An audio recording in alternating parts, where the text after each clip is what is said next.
अच्छा, अब यहाँ से आगे आप उनकी गुफ्तगू जरा उनकी अपनी ज़बान से मुलाहिज़ा फरमाए। वो الجواب: كل من كتب في جنسيته نصراني بالضرورة مؤمن بالله ويعمل صالحا؟ ليس بالضرورة. كل من كتب يهوديا بالضرورة مؤمن ويعمل صالحا؟ ليس بالضرورة. كل من كتب صابئيا بالضرورة يؤمن بالله وبالعقيدة والشريعة ويعمل صالحا؟ أكو ملازمة؟ لا.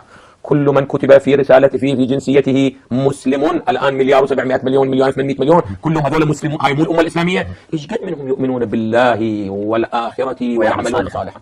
نسبة معينة، ليس الجميع. إذا لا معنى القرآن أن يقول، انتبهوا جيدا، لا معنى للقرآن أن يقول إن الذين آمنوا والذين هادوا والنصارى والصابئين فلهم أجرهم عند ربهم. هو يشمل حتى من لا يؤمن بهم بالله ولا يؤمن بالشريعة ولا يعمل صالحا. هذا مشمول للأجر ولا مشمول؟ نعم. إذا بيني وبين الله يقول من اعتقد بشيء أو من نسب إلى عقيدة شريعة وآمن بها وعمل صالحا فلهم ماذا؟ لهم أجرهم. انتهت القضية.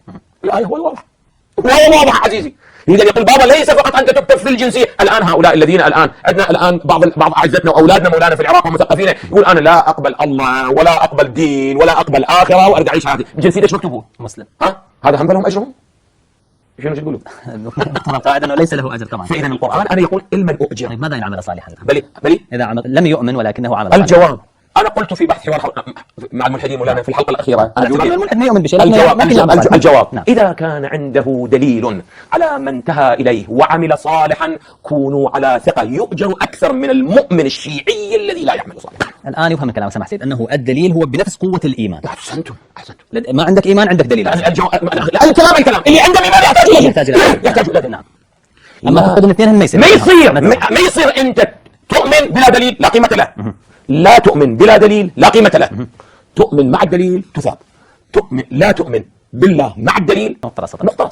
هذا مبنى। अल्लामा साहब ने अपनी इस गुफ्तगू में जो आपने भी सुनी उन्होंने ये बताया है कि क्या ये ज़रूरी है कि जिस शख्स के मज़हब के खाने में ईसाई लिखा हुआ है वो लाजिमन अल्लाह पर ईमान रखता है और अमल साले करते हैं, क्या ज़रूरी है?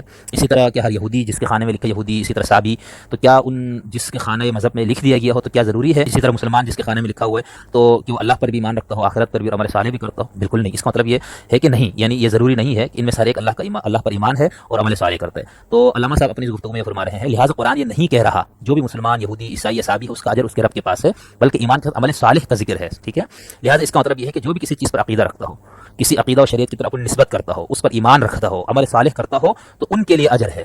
ये है वो बात जो कही गई, ये बात बिल्कुल वाजी है। आयत का मतलब ये नहीं कि जिसके मज़हब के खाने में लिखा गया हो। अब आप उन लोगों को देखें, हमारे बच्चे और पैदाइशी मुसलमान जो लोग इराक के हैं, कहते हैं मैं अल्लाह को मानता हूँ, न मज़हब को, ना आखिरत को, मगर उनके मज़हब के खाने में लिखा होता है कि वो मुसलमान है, क्या उनके लिए अजर है? तो यहाँ पर एंकर ने कहा कि उसूली तौर पर तो उनके लिए अजर नहीं है। फिर इस बात एंकर ने सवाल किया, जो आपने गुफ्तगू सुनी, क्या मुल्हिदीन भी नजात के मुस्तहिक होंगे? इन्होंने कहा चलो ये तो बात है कि यहूद नसारा साबीन और